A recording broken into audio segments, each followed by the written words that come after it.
Hello everyone, hope you are doing good. तो इस video में आपके लिए डिस्कस करूंगा 12 days are left for examination. तो 12 डेज में आपको किस तरह जाना पड़ेगा, ठीक है ना। बहुत छोटा वीडियो होगा, I will not take your time.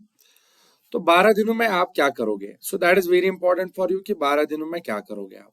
सबसे पहले I will recommend you to follow this, ठीक है ना। आपके पास में अगर कुल मिला के जो सब्जेक्ट्स है दैट आर आई वुड से 12 सब्जेक्ट्स है ना। So sorry, 12 subjects. Yes, I would say 10 to 12 subjects है ना। चलिए 10 to 12 subjects आपके पास में है। So I'll divide now these subjects। देखो 12 days है ना, तो 12 दिन में 12 सब्जेक्ट ऐसा नहीं करोगे आप। So 12 दिन में 12 days 12 subjects, एक सेकेंड। So 12 दिन में 12 सब्जेक्ट ऐसा नहीं करोगे, 12 days 12 सब्जेक्ट्स ऐसा नहीं करोगे। रादर क्या करना है सर, करना ये चीज है कि जो हमने, ठीक है ना, 12 डेज है तो 12 डेज को हम डिवाइड करेंगे 4 से, ठीक है ना। 12 डेज को हम डिवाइड करेंगे 4 से, तो वो कितना आ जाता है, दैट इज 3 डेज। यानी अगर आपके पास 12 सब्जेक्ट है तो 3 डेज आपके पास में है।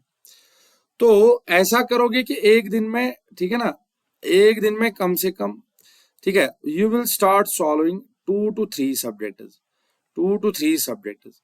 अब ऐसा क्यों है, ठीक है ना, क्योंकि जो गैप है वो कम रहेगा, गैप जो है वो कम रहेगा, gap between the exam and the subject वो कम रहेगा, और उससे भूलने के जो चांसेस है वो भी लेस रहेगा, ठीक है।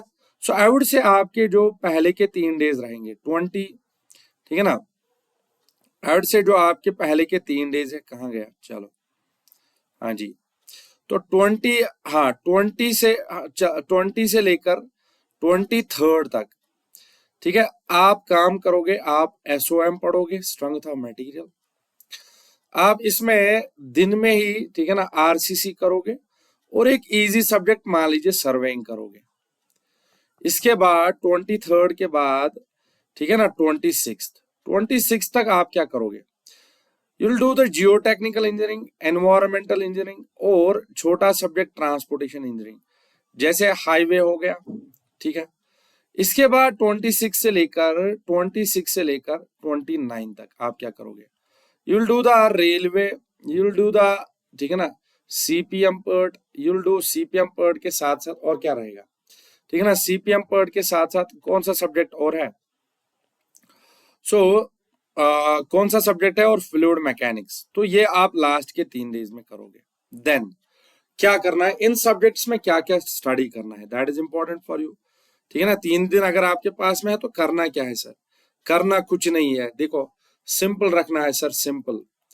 देखो सिंपल क्या रखना है, थ्योरी को रिवाइज करना है, नो, थ्योरी को रिवाइज करना है, नो। किसको करना है, ठीक है, डाउटफुल थ्योरी को, डाउटफुल थ्योरी को, डाउटफुल थ्योरी को रिवाइज करना है ना। और साथ में किस चीज पर ध्यान दे देंगे, ध्यान दे देंगे, अगर आपने एसएससी जेई सॉल्व किया है so go for that SSC JE 1। और प्लस में अगर आपने गुप्ता एंड गुप्ता सॉल्व किया है, go for the Gupta and Gupta, ठीक है। और अगर आपने गुप्ता के प्लेस पे ईएससी किया है तो go for SSC JE plus I would say ESC, go for these two. इन दोनों का क्वेश्चन प्रैक्टिस करो, क्योंकि you will find out in examination around 80% जो पेपर है वो आपका क्वेश्चन बेस पे, पीवाईक्यूज बेस पे होता है, यानी जो आपने देखे होंगे, ठीक है। तो सिंपल रख लो प्रेपरेशन को। आप एक काम करो, एसएससी और गुप्ता या ईएससी दोनों में वो कंटिन्यू लेके चलो, है ना। और साथ में क्या करना है, साथ में डाउटफुल थ्योरी को रिवाइज करना है। और लास्ट के जो 29 के बाद है ना, 29 के बाद जो है 30, 31 एंड फर्स्ट, इनमें आपको डाउटफुल टॉपिक्स करना है। जैसे पंप रह गया है आपका, ठीक है, जैसे पंप के साथ साथ और भी है, जैसे ओपन चैनल फ्लो है, ठीक है। तो वो आपको सॉल्व करना पड़ेगा, वो आपको सॉल्व करना पड़ेगा, ठीक है। चले, तो बहुत अच्छे से रीडिंग करना है, रिमेंबर, ठीक है। Take your confidence to the next level. सबसे ज्यादा क्या गिराता है एग्जाम में सर, वो मेरा कॉन्फिडेंस है। कॉन्फिडेंस का मतलब क्या, sir I can't do that, I can't do, सबसे पहले I can't do, it is not possible, it is not possible, ये आपको गिरा देता है एग्जाम में। कैसे गिराता है सर, आप हमें थोड़ा समझा दीजिए। तो अगर आप देखते हो ना कि ठीक है, आपका जो कॉन्फिडेंस है sir, the number of vacancies are less, number of vacancies क्या है सर, वो लेस है। अब नंबर ऑफ वैकेंसीज लेस है तो क्या हो गया, ठीक है ना, आपको करना पड़ेगा फाइट, नेक्स्ट टाइम इससे कम हो जाएगा, नेक्स्ट टाइम इससे कम हो जाएगा। So vacancies are less, don't take this into the, ठीक है ना, अकाउंट, इसको आप बाहर फेंको।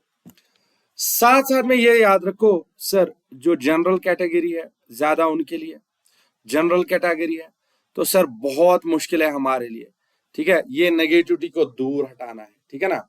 सो आपने जो हार्ड वर्क किया है उस पर, ठीक है, हार्ड वर्क जो किया है उस पर आप लोग, ठीक है ना, बहुत हाई तरीके से, बहुत हाई तरीके से आप उस पर डिपेंड रहो, ठीक है ना।